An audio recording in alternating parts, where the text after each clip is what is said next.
5 अज्ञानतिमिरान्धस्य अज्ञानतिमिरान्धस्य ज्ञानाञ्जनशलाकया ज्ञानाञ्जनशलाकया चक्षुरुन्मीलितं येन चक्षुरुन्मीलितं येन तस्मै श्रीगुरवे नमः। तस्मै श्रीगुरवे नमः। शांति मंत्र का मंत्र नंबर 5।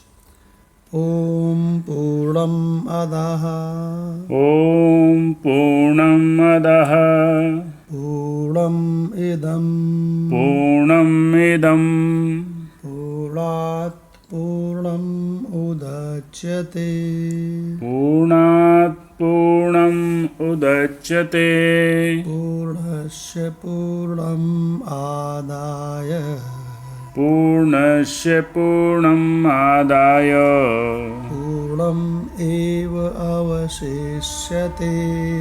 पूर्णम् एव अवशिष्यते। ओम शांति शांति शांति।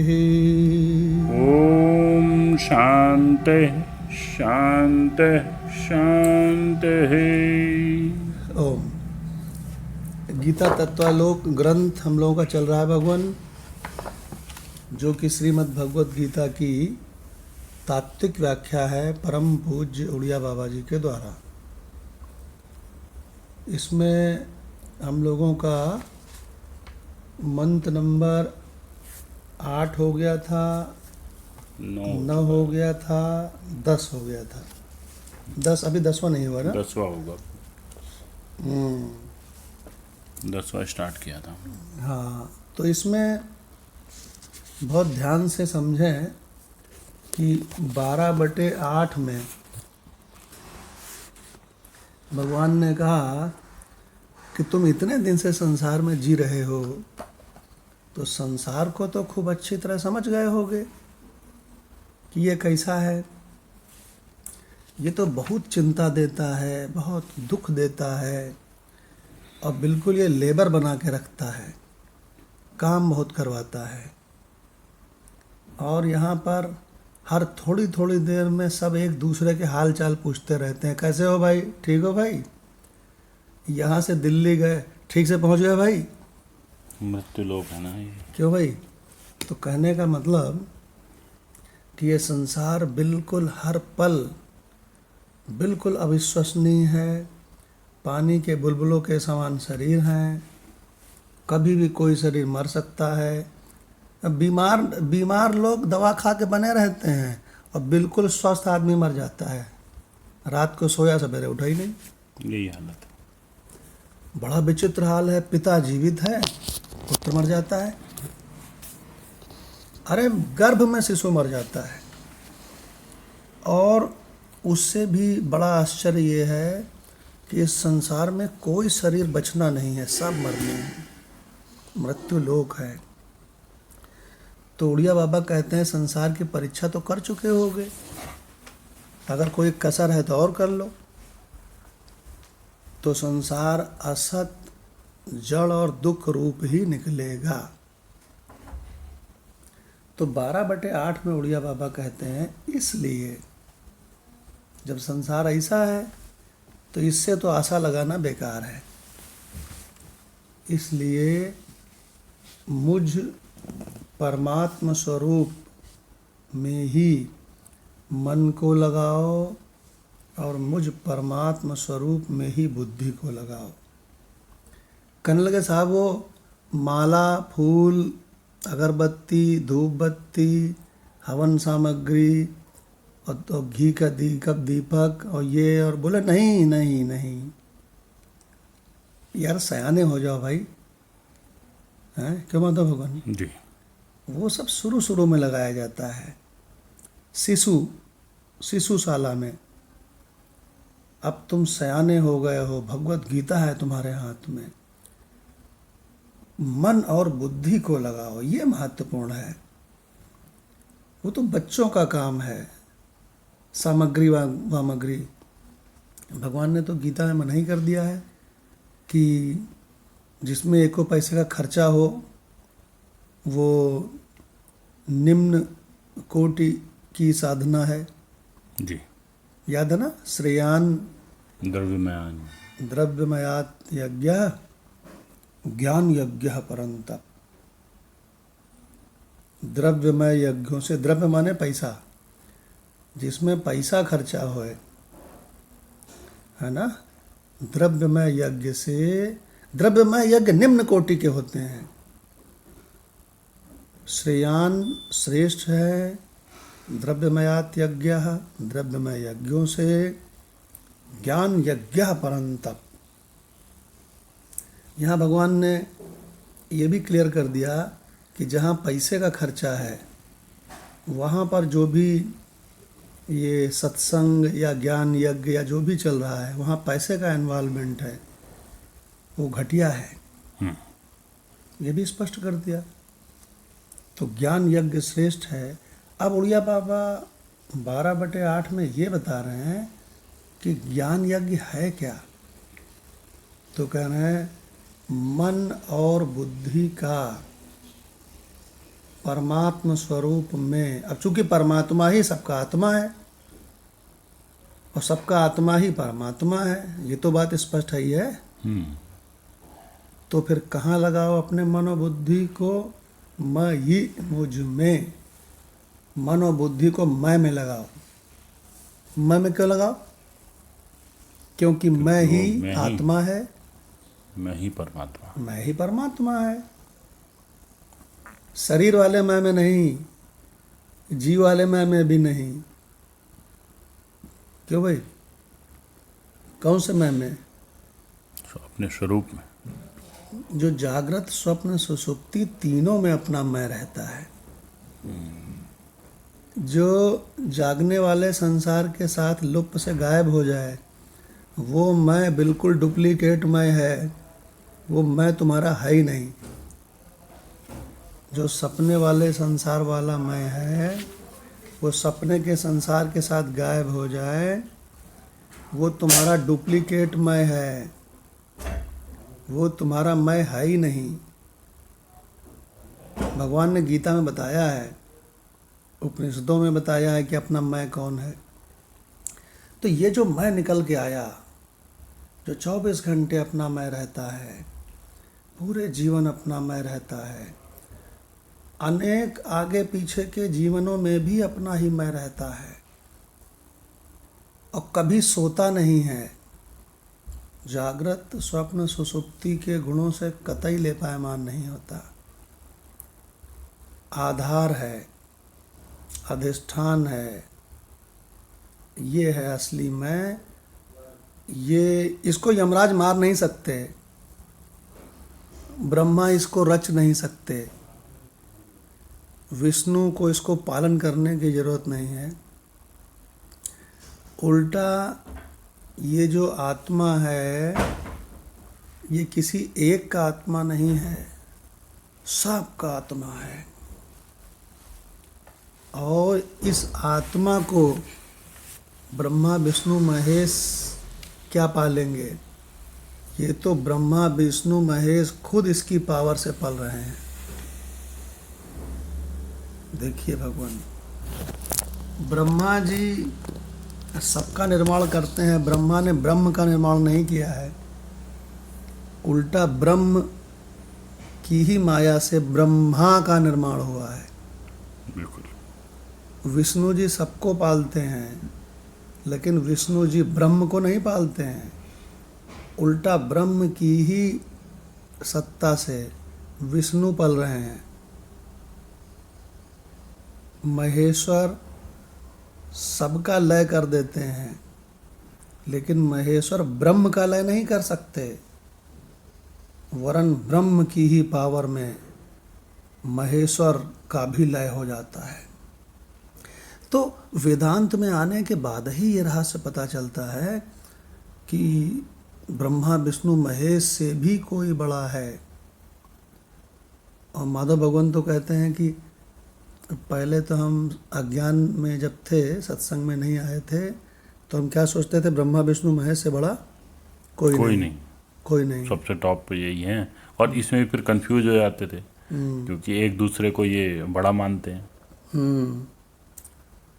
तो इसका पता हमको वेदांत विद्या यानी कि पराविद्या में लगता है। जी। ठीक है ना।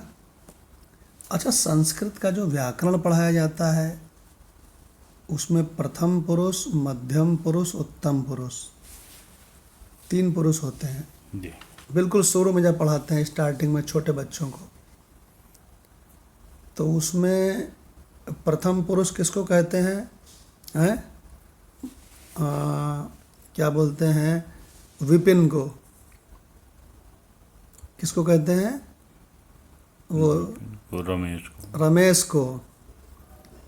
प्रथम पुरुष का मतलब होता है जिसके बारे में बात की जा रही है, थर्ड। क्यों भाई? Third person. हमको तुमको छोड़ के थर्ड पर्सन वो प्रथम पुरुष। देखो व्याकरण कैसी है, ना हम प्रथम ना तुम प्रथम, जिसके बारे में बात कर रहे हैं। क्यों भाई? क्या वो काली भगवान प्रथम पुरुष, और वो परमानंद जी इलाहाबाद वाले प्रथम पुरुष। हम और माधव यहाँ बैठे हैं, तो माधव कौन हो गए? माधव हो गए। चूँकि माधव के थ्रू हम बात कर रहे हैं काली की, तो माधव हो गए मध्यम पुरुष हैं। और लेकिन मैं उत्तम पुरुष, जो जहाँ से ओरिजिन है। मैं उत्तम पुरुष। अगर तुम बात शुरू करते हो तुम मैं हो तो तुम उत्तम पुरुष। आज हमने एक छोटा सा वीडियो भेजा है 2 मिनट का भी। तो उत्तम पुरुष किसे कहते हैं? बिल्कुल एक लाइन में, मैं को। और भगवत गीता में क्या बताया है? उत्तम पुरुष किसको कहते हैं? मैं को, आत्मा को, परमात्मा को। क्या बढ़िया बात है, क्या बढ़िया रहस्य है। मैं माने उत्तम पुरुष। तो भगवान ने 12/8 में ये बता दिया कि चूंकि जो सभी का असली मैं है, हमेशा रहने वाला मैं है, यही आत्मा है और यही परमात्मा है, इसलिए मैं ही 3 बार मैं का प्रयोग किया। मुझ में ही मन को लगाओ। क्यों लगाओ?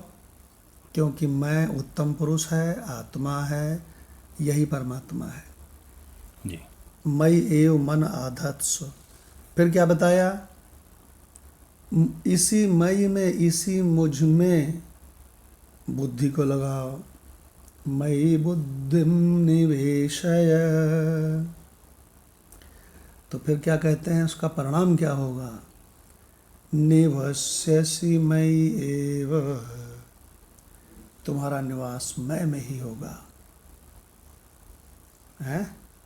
तुम्हारा निवास इस आत्मा में ही होगा, यानी कि परमात्मा में ही तुम्हारा निवास होगा। तो कहते हैं वो यार, हम तो भगवान में मन लगाने वाले थे, आपने कहा मैं में लगाओ। तो उन्होंने कहा यही मैं ही है ना, आत्मा है, और इसी को परमात्मा कहते हैं। तभी तो सर्वव्यापी है। अरे सर्वव्यापी तभी तो है जब इसका भी मैं है, उसका भी मैं है, सबका मैं है, सभी चराचर का मैं है, तभी तो सर्वव्यापी हुआ। फिर भगवान इसमें कहते हैं अत ऊर्ध्वम न संशयः। इसमें कोई संशय नहीं है। चूँकि तुम लोग की आदत पड़ी है, तुम ऐसे मृत्यु लोक में रहते हो जहाँ हर चीज़ में संशय किया जाता है।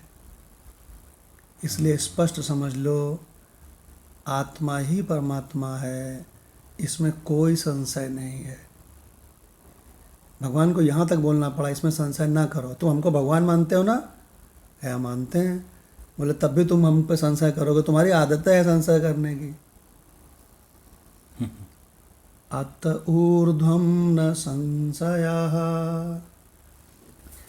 तो 12/8 के लिए कौन सा फिल्मी गीत है? तुम मुझ में समा जाओ, मैं तुम में समा जाऊं। सुना है कि नहीं? दूरी न रहे बिल्कुल, तुम इतने करीब आओ, तुम मुझ में समा जाओ, मैं तुम में समा जाऊं। एक हिंदी गीत है, दूरी न रहे बिल्कुल डालना तो मिल जाएगा। क्यों भाई? जी। देखिए 12/8। अब 12/9, जैसा कि डॉक्टर साहब ने बताया कि भगवान बोले 12/8 कर पाओगे?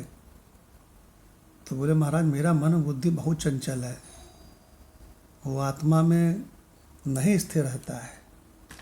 तो कहीं नीचे उतरिए आप। क्यों भाई?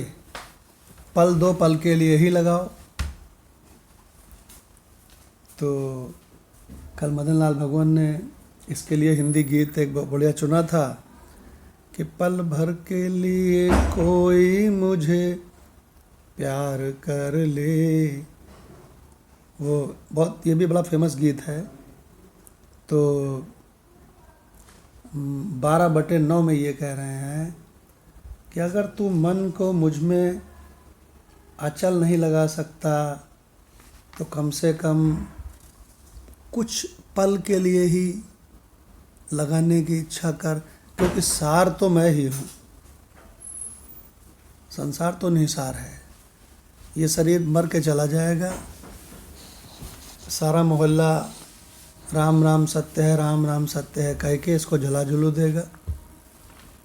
तो कम से कम नहीं कुछ तो पल भर के लिए ही लगाओ। 12/9 और 12/10 में कहते हैं भगवान कि अगर तुम मन और बुद्धि को मुझ आत्मस्वरूप में नहीं लगा सकते, तुम्हारा मन इतना चंचल है, इतना बेकार टाइप का है, तो और पल दो पल भी नहीं लगा सकते, तो तुम कम से कम और नीचे लेवल की साधना करो। क्या? तुम निष्काम कर्म करो, मेरे लिए कर्म करो, जो माता भगवान को बड़ा पसंद आता है। क्या माता भगवान? जी भगवान। कि जो भी काम करते काम हैं हो रहा है सब हम उसी क्यों के करते हैं? बोले परमात्मा को पाने के लिए करते हैं। ड्यूटी को जा रहे हैं, हाँ। परमात्मा प्राप्ति के लिए। बोले हम सारे काम उसी लिए करते हैं जिसलिए मनुष्य जन्म मिला है। टारगेट वही है। हैं? क्योंकि संसार तो, ये जो प्रकृति है ना, ये सभी को, चाहे जितना अच्छा हो चाहे जितना खराब हो, ये प्रकृति उसको ऐसे उठाती है और ऐसे मसल करके उसको फेंक देती है, मार डालती है। माता भगवान कोई शरीर आज तक रहे? कोई नहीं रहा भगवान। हम लोग के दादा परदादा बड़े बढ़िया थे, रहे। ऐसा लगता है कि जान है हमारी वो, और चले गए। अच्छा, कोई ऐसा तरीका है कि कोई शरीर न मरे? कोई तरीका नहीं, चाहे जितनी एक्सरसाइज करे, कोई तरीका नहीं। चाहे जितने प्राणायाम करे, चाहे विदेशों से मंगा के जड़ी बूटी खाए, क्या वो बचा रहेगा? कोई तरीका नहीं है। तो जब कोई तरीका नहीं है, भगवान कह रहे हैं, भगवान ने कहा है प्रकृति अत्यंत क्रूर है क्योंकि सबको मार डालती है। तुम्हारे जो मैं मेरे बनाए हो ना, अगर तुमने मोह पर विजय नहीं प्राप्त की तो तुम पछता पछता के मरोगे, लेकिन मरोगे। निश्चित। तो जब ये ऐसी है प्रकृति, तो तुम मुझ परमात्मा से प्रेम करो जो तुम्हारा साथ कभी नहीं छोड़ता। देखिए भगवान कितनी बढ़िया सीरीज है, 12/8, 12/9, 12/10। संसार में जो करोड़पति हैं, अरबपति हैं, उनके चेहरे पे 12 बजा हुआ देखा जाता है, और जो परमात्मा प्रेमी हैं उनमें उनके पास कुछ नहीं है। क्यों भाई? और बड़े आनंद में देखे जाते हैं। हमने महात्माओं को गाते सुना है, जो आनंद संत फकीर, जिस आनंद में संत फकीर रहें, सो आनंद नाही अमीरी में। देखिए भगवान, तो रमन महर्षि थे भगवान। तो विदेशों से, इधर से उधर से जितने भी बड़े से बड़े सूरमा हैं संसारिक, विदेशों से, और उनके तो बुक भी इतनी तकड़ी लिखी हुई हैं जो राणा भगवान पढ़ भी रहे हैं। तो वहाँ उनके चरणों में आके बैठते थे पहाड़ पे कि हमें कुछ बता दीजिए, तो हमें कुछ रहस्य बता दीजिए। तो इसका मतलब वो अतृप्त है ना, और वो जो बैठे हैं वहाँ वो तृप्त हैं। तो ये फ़र्क है, और सफलता की जो डेफिनेशन है वो डिफरेंट है अध्यात्म में। यस, हमारे पास कई लोग आए, कहने लगे द्विवेदी जी आप क्या अध्यात्म करते हैं? तो हमने कहा देखो, हमको मालूम है तुम भी अध्यात्म में कहीं लगे हो, हमको मालूम है वो चौधरी साहब भी लगे हैं, और वो मिश्रा जी भी लगे हैं, और शुक्ला जी भी लगे हैं। और हमने कहा ये सब बारी बारी से मुझसे आके पूछ गए कि तुम्हारा क्या अध्यात्म है, लेकिन हमने इनमें से किसी से नहीं पूछा। तो कुछ अंतर समझ में आया? तो बोले साहब क्या अंतर है? हमने क्योंकि हमें कुछ ऐसा अध्यात्म मिल गया गुरु की कृपा से जो हमको पूर्ण तृप्ति दिए है। हमको ज़रूरत ही नहीं पड़ती कि हम किसी से पूछे तुम कहाँ रहे हो। तुमको लगती है कि अभी शायद हमको कुछ और अच्छा मिल सकता है, ये बात मानते हो कि नहीं? तो बोले हाँ साहब मानते हैं। अगर तुम्हारा वाला अध्यात्म तृप्त है, एकदम बढ़िया है, तो क्यों पूछ रहे हो? उसमें लगे रहो। और अगर तुम हमारे पास पूछने आए हो तो इसका मतलब तुम्हें लगता है इससे बढ़िया भी कुछ हो सकता है। भगवान इस भगवत गीता से बढ़िया क्या हो सकता है?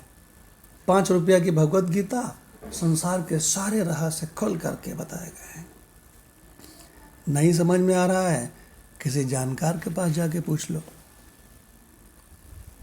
तो भगवान बहुत सुंदर सुंदर रहस्य आ गए। 12/8, 12/9, 12/10। डॉक्टर भगवान ने कल भी बोला था सबसे टॉप क्लास रहस्य 12/8। वो भी न कर सको तो पल भर के लिए मुझे प्यार कर लो 12/9। वो भी नहीं कर सकते तो 12/10 मेरे लिए ही कर्म करो, निष्काम कर्म करो। अब भगवान 12/11 चलेगा जी। 10 राणा भगवान 10 चलेगा। 10 हो गया था, यहाँ से व्याख्या होनी। 10 प्रारंभ हो गया था भगवान, और इससे रत्नाकर से, और इससे बाकी है अभी। तो 12/10 एक बार फिर से ले लेते हैं जी। अभ्यासे अपि असमर्था, अभ्यासे अपि असमर्थः। कितनी सरल है भगवत गीता। अभ्यासे माने अभ्यास में भी, अपि माने भी, असमर्थ हो तो। अगर अभ्यास में भी असमर्थ हो, तुम लगातार मन बुद्धि नहीं लगा सकते, छोड़ो। पल 2 पल के लिए लगा सकते हो, कहें नहीं महाराज मेरा मन बहुत ही चंचल है, तो कहना अच्छा तो वो भी छोड़ो। तो अब और नीचे की बात सुनो। वो जो नीचे आया था स्वामी जी के पास बंदा एक, वो कहता है भगवान इतना भी टाइम नहीं है कि मैं 1 मिनट के लिए इसमें बैठ सकूं, मुझे तो ऐसी विद्या बता दो जब मैं सोता रहता हूँ ना, जब वो काम हो जाए। सोते में ही साधना वादना हो जाए, सोते वाले समय में साधना हो जाए। मैं बिल्कुल इतना, मैं सच कह रहा हूँ, टाइम नहीं है। दिन में बिल्कुल टाइम नहीं है। तो टाइम नहीं है तो स्वामी जी ने उसका भी तरीका बता दिया, उसका भी उत्तर बता दिया स्वामी जी ने। उन्होंने कहा कि तीनों को बात कर, उन्होंने, माता भगवान के पिताजी भी बैठे हैं बगल में, उन्होंने ये बता दिया स्वामी जी ने कि एक अखंड और अनंत परमात्मा में जागृत स्वप्न सुषुप्ति तीनों सपने बारी बारी से दिखाई पड़ के गायब हो जाते हैं, फिर दिखाई पड़ते हैं, फिर गायब हो जाते हैं, फिर दिखाई पड़ते हैं, फिर गायब हो जाते हैं।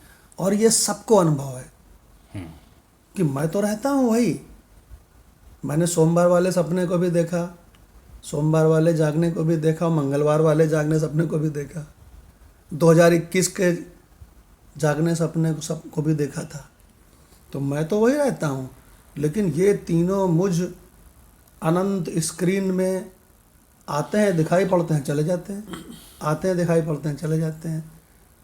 तो स्वामी जी ने कहा कि ये जो हमेशा रहता है मैं आत्मा यही परमात्मा है।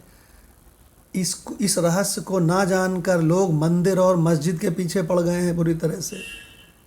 एक दूसरे मंदिर और मस्जिद परमात्मा के प्रतीक हैं, बनाए हुए घर हैं, इंसान के द्वारा निर्मित प्रतीक हैं।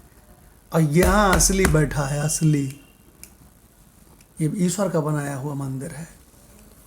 देखो भगवान, तो स्वामी जी ने उसमें बताया है कि जब मैं यानी कि आत्मा ही परमात्मा है और इसमें जागृत स्वप्न सुषुप्ति तीनों का कोई वजूद नहीं है, तीनों तीन सपने के समान दिखते हैं और चले जाते हैं, तो तेरी सुषुप्ति 8 घंटे की सुषुप्ति में भी तो तू वही है।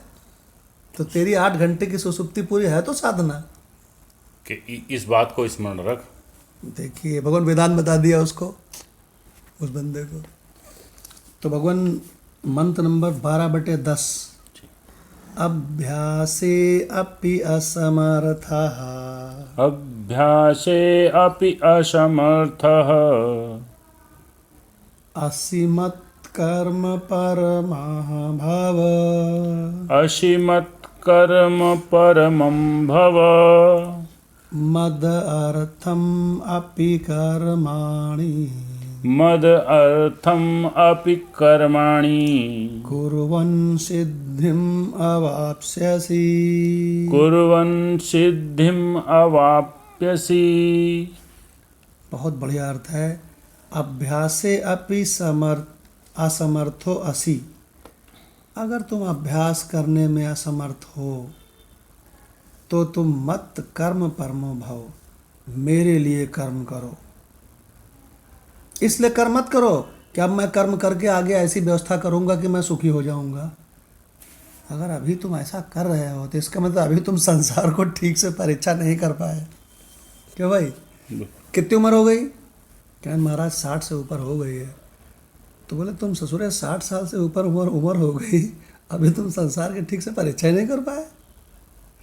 जब तुम्हारी ये इच्छा पूरी होगी तो तुम्हारी दूसरी इच्छा आ जाएगी, वो पूरी होगी तो तीसरी आ जाएगी, कभी खत्म नहीं होगी। एक कभी खत्म नहीं होगी और तुमको ऐसे ही बेवकूफ़ बनाए रहेगी। तो कहते हैं मत कर्म परमो भव, मेरे लिए कर्म करो। देखो, अगर कहते हैं मेरे लिए कर्म करो या तुम निष्काम कर्म करो, जो भी हम कर्म करते हैं उसके हमें फल की इच्छा नहीं है। हमें तो प्रभु ऐसा कुछ हो कि हमें जो परमानेंट है, जहाँ मृत्यु नहीं है, जहाँ शांति शांति है, वो आप मिल जाओ। देखिए कितना बढ़िया है भगवान। माता भगवान से अर्थ सुनते हैं। भगवतार्थ कर्म करने से भगवत प्राप्ति। और यदि तू उपयुक्त अभ्यास में भी असमर्थ है तो केवल मेरे लिए कर्म करने के ही परायण हो जा। इस प्रकार मेरे निमित्त कर्मों को करता हुआ भी मेरी प्राप्ति रूप सिद्धि को ही प्राप्त होगा। अब डॉक्टर भगवान से रिक्वेस्ट है, इसमें परायण के लिए कुछ दिया है भगवान नीचे। स्वार्थ को त्याग कर तथा परमेश्वर को ही परम आश्रय और परम गति समझकर निष्काम प्रेम भाव से सती शिरोमणि पतिव्रता स्त्री की भांति मन वाणी और शरीर द्वारा परमेश्वर के लिए ही यज्ञ दान और तप आदि संपूर्ण कर्तव्य कर्मों को करने का नाम भगवतार्थ कर्म करने के परायण होना है। तो भगवान एकदम स्पष्ट कर निष्काम की बात की। हाँ, एकदम स्पष्ट कर दिया। कर्म करना। अच्छा, मजे की बात है कि ये जो मंत्र है ना, ये किसके लिए है? ये उसके लिए है जो अभ्यास नहीं कर जो सबसे 12/8 वाला नहीं कर पाया, 12/9 के लायक भी नहीं है। तो कहने लगे भगवान चलो अच्छा बेटा 12/10 के हिसाब से ही चलो। डॉक्टर भगवान से रिक्वेस्ट है कि संगति के साथ लें इसको। जी भगवान प्रणाम। जी प्रणाम।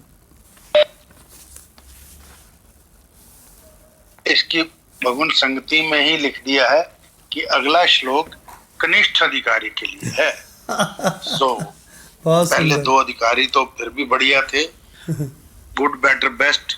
सो ये कनिष्ठ अधिकारी के लिए है कि यदि तुम अभ्यास में भी असमर्थ हो तो मेरे लिए कर्म करने में तत्पर हो जाओ।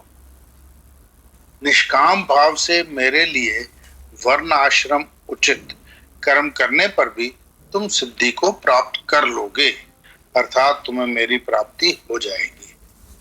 अब इसकी व्याख्या की है, कर्म के साथ मद अर्थ होने से यहाँ भक्ति सिद्ध होती है, केवल कर्म नहीं। सिद्धि शब्द का अर्थ भी अनिमा आदि सिद्धि नहीं, अपित भगवत प्राप्ति रूप सिद्धि है। यद्यपि भगवत प्राप्ति के साथ आनुषंगिक रूप से अन्य सिद्धियां भी आ सकती हैं, परंतु वे यहाँ अभिप्रेत नहीं है। जी शास्त्रों में एक शब्द अक्सर आता है, अभिप्रेत। अभिप्रेत बिल्कुल कठिन शब्द नहीं है। अभिप्रेत माने अभिप्राय। अभिप्राय बोलो या अभिप्रेत बोलो, एक ही बात है। तो एकदम स्पष्ट बता दिया कि तुम अगर बहुत ही घटिया किस्म के अधिकारी हो तो भी तुम मेरे लिए कर्म करो। भाई क्यों कर्म कर रहे हो? परमात्मा को पाना है यार। यार मुझे उसको नहीं पाना है जो नाश हो जाए। चाहे मैं जितना स्ट्रांग शरीर बना लूँ, चाहे जितनी धन दौलत कमा लूँ, यार एक दिन ये शरीर मर जाएगा, सब लोग इसको ले जाके जला देंगे। और यार नहीं, मुझे नहीं चाहिए यार ये नाशवान चीज़ें, मुझे तो परमानेंट वाला चाहिए। मुझे ये टेम्परेरी सुख नहीं चाहिए, परमानेंट सुख चाहिए। मुझे टेम्परेरी शांति नहीं चाहिए, परमानेंट शांति चाहिए। तो बोले यार वो तो परमात्मा में ही है।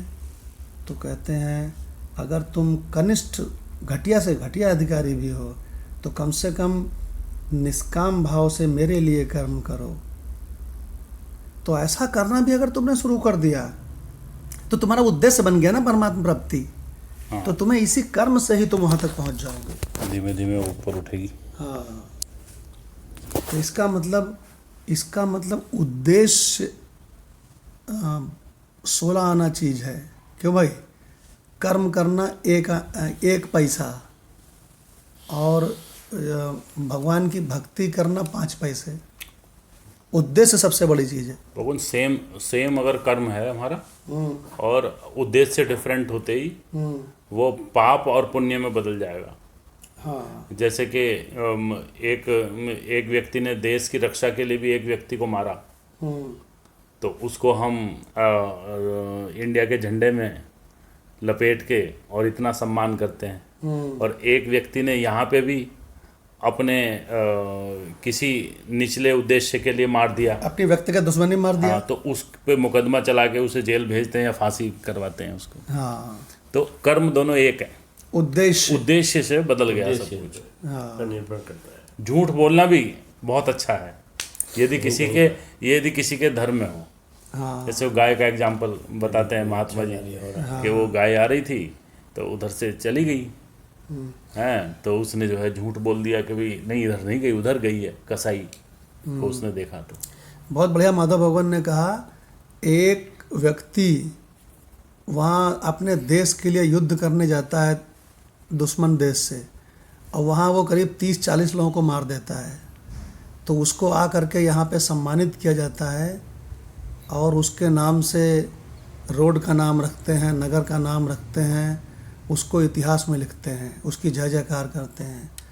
और वही अगर अपनी व्यक्तिगत दुश्मनी में किसी को मार दे तो उसके खिलाफ मुकदमा करके उसको जेल में डाल देते हैं।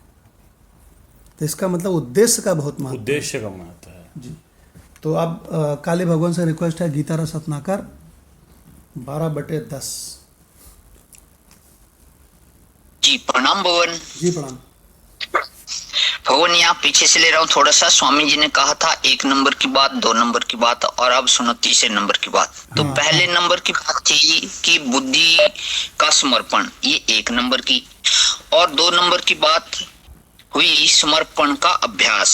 तो अब कहते हैं कि अब तीसरे नंबर की बात सुनो, जो कि 10वें मंत्र में है।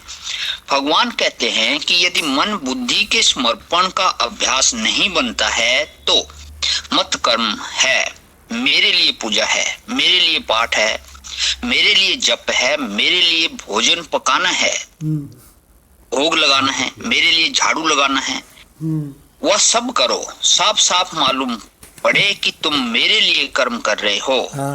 मत कर्म परमो भव, तुम मेरे लिए किए जा रहे कर्मों के परायण हो जाओ। दिन रात भगवान के लिए कर्म करो। देखो, जो लोग कहते हैं कि कर्म करते समय भगवान का विस्मरण हो जाता है, उन भले मानुषों को चाहिए कि वे थोड़ा सा विचार करें। अरे, जिसके लिए रोटी बनाते हो उसका भी क्या विस्मरण हो जाता है? नहीं। जब रोटी दूसरे के लिए बनाते हैं और याद दूसरे की करते हैं तब विस्मरण होता है। यदुद्देश्यक कर्म होता है, तद विषयक विस्मरण नहीं होता। इसलिए मेरे लिए कर्म करो। मेरे लिए कर्म करोगे तो तुम्हें सिद्धि मिलेगी। मद अर्थम अपि कर्माणि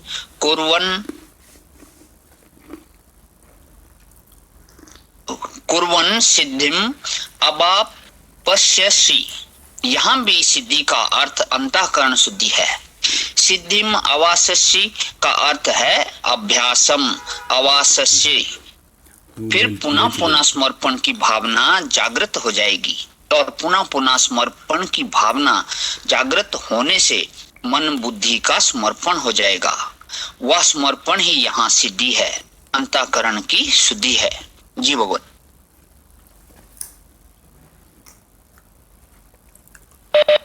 भगवत गीता में ऐसी सीरीज मिल गई जिसमें सबसे बढ़िया साधना कौन सी, उससे नीचे की साधना कौन सी, और अगर वो भी नहीं कर सकते तो कर्म तो करके ही जिंदा रहोगे, तो उन कर्मों को ही भगवान के लिए करना शुरू कर दो, या निष्काम कर्म करना शुरू कर दो, जिसका हम लोग शुरू से ही वर्णन कर रहे हैं।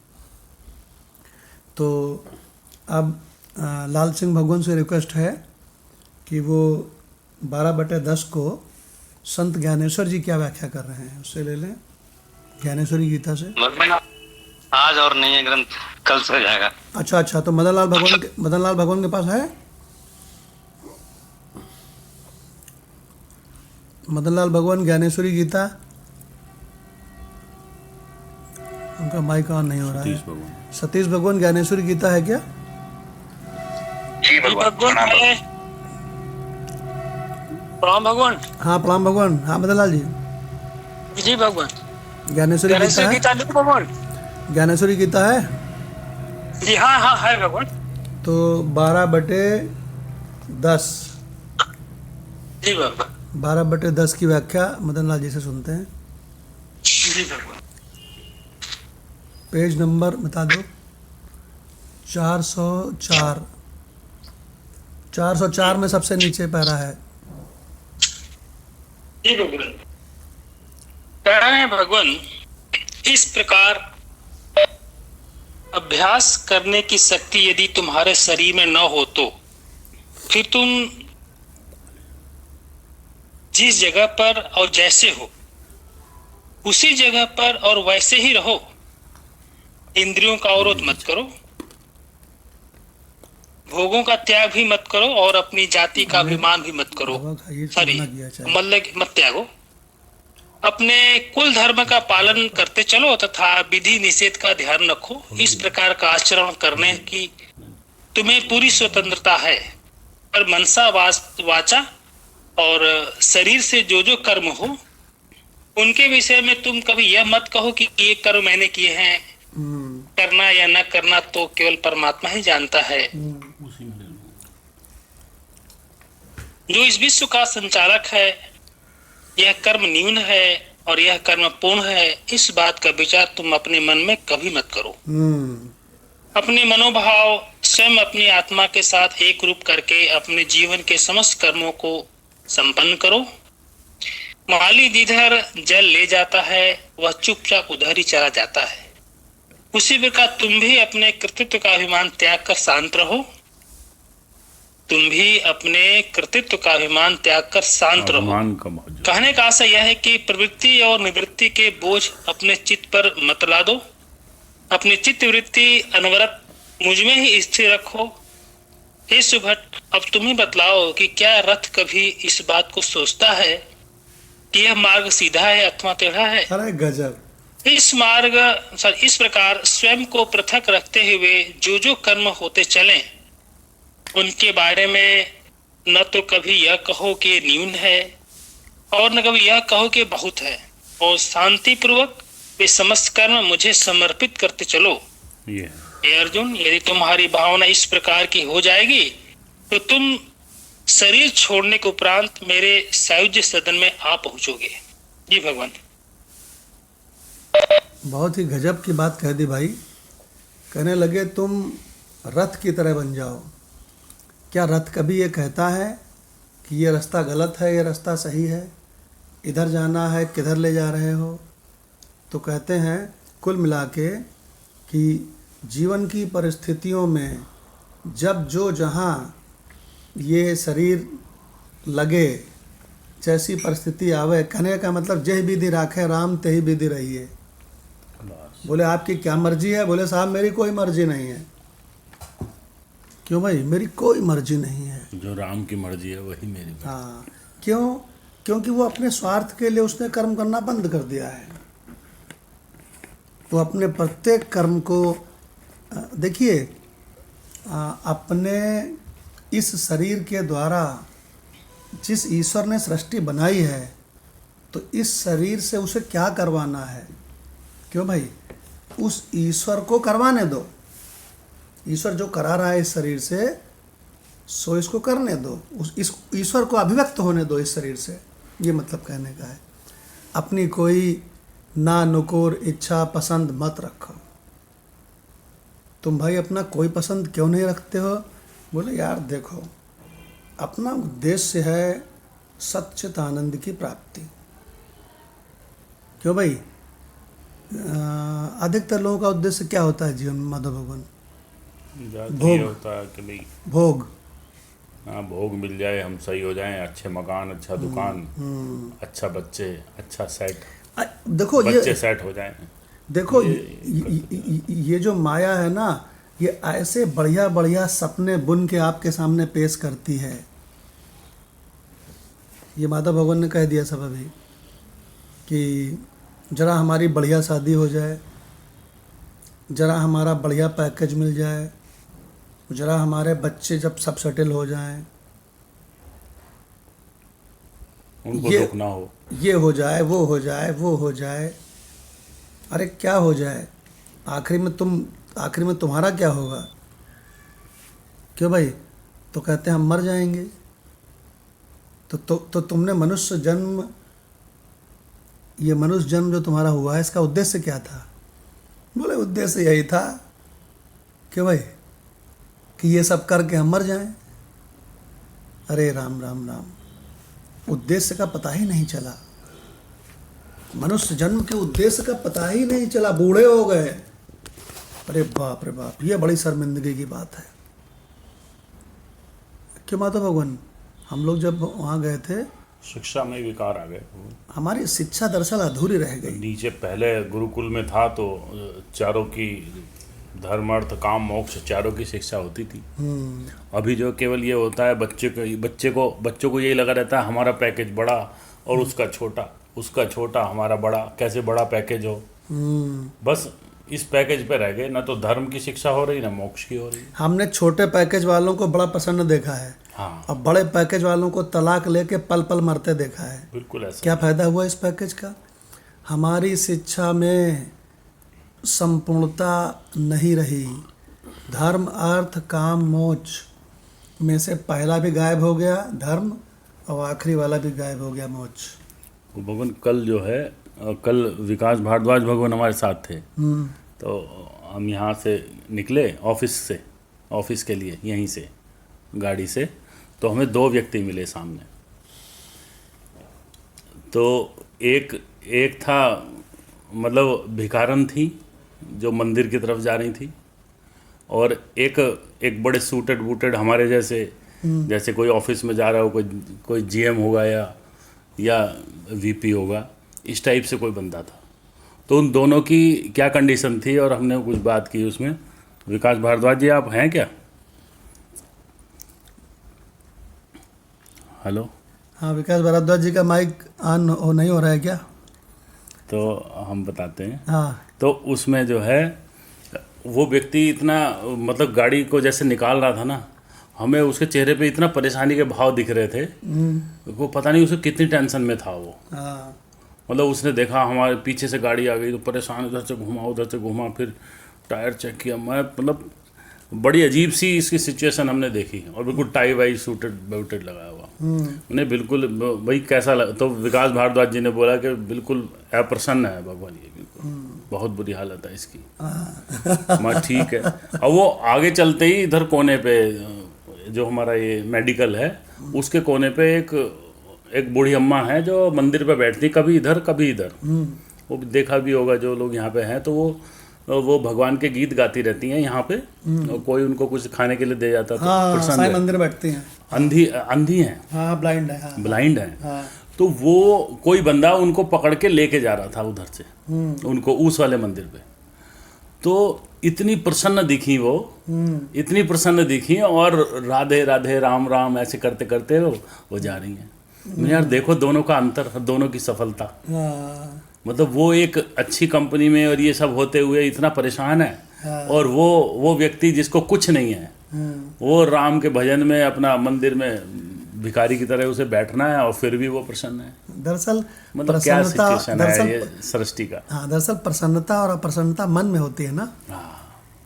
तो उसका मन लगा हुआ है आनंद में। थोड़ी देर तक हमने विचार किया दोनों परिस्थितियों पे कि सफलता का कोई पैमाना है नहीं अभी। ये मतलब इस तरह से नहीं नाप सकते जैसे संसारी नापते हैं। देखिए, हमारी तो कोई पावर नहीं है, ना हम देश में कोई बदलाव कर सकते हैं।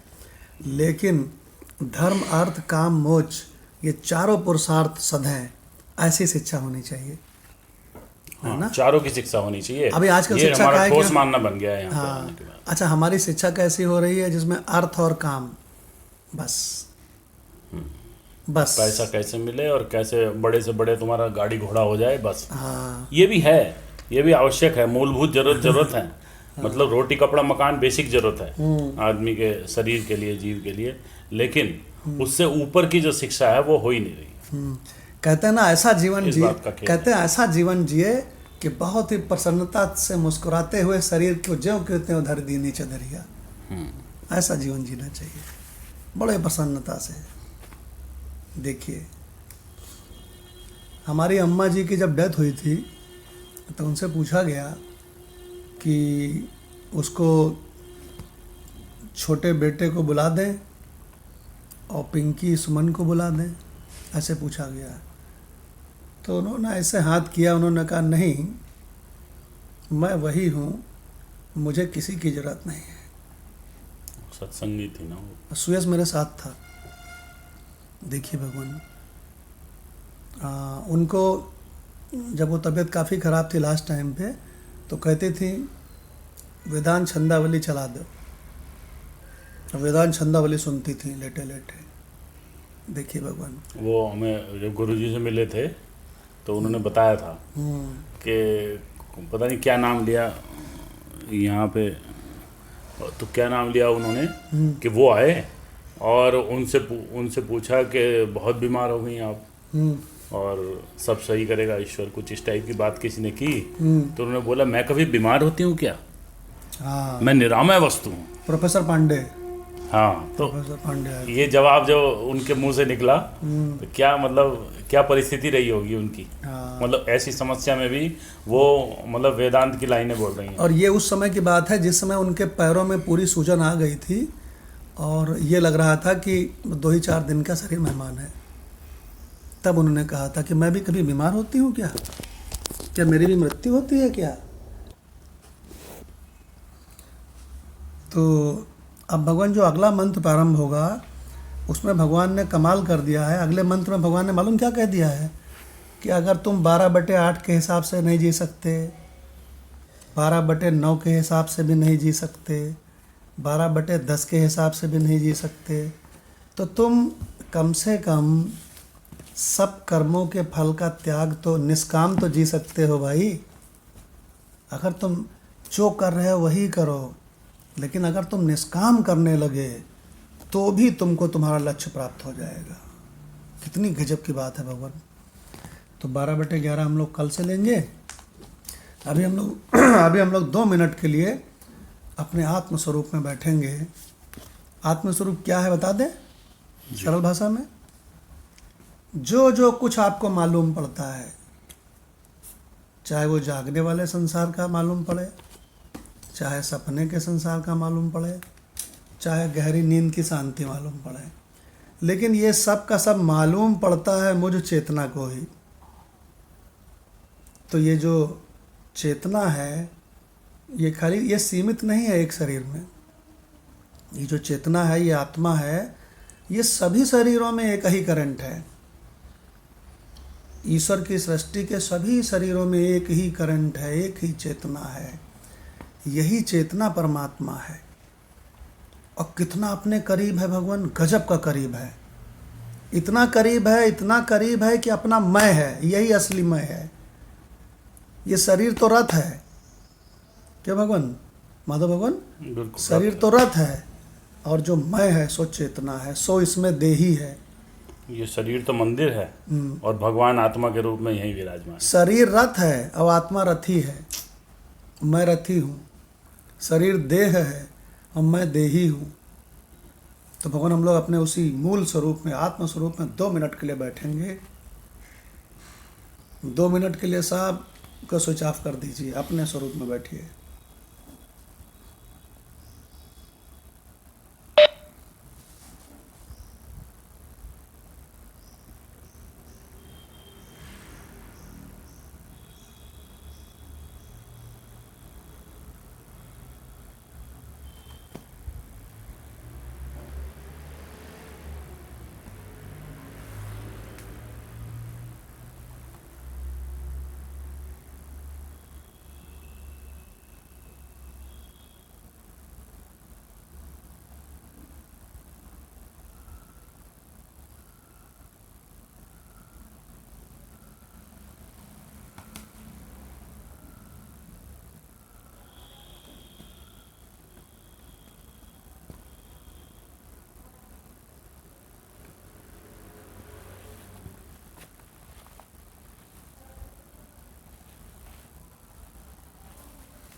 तो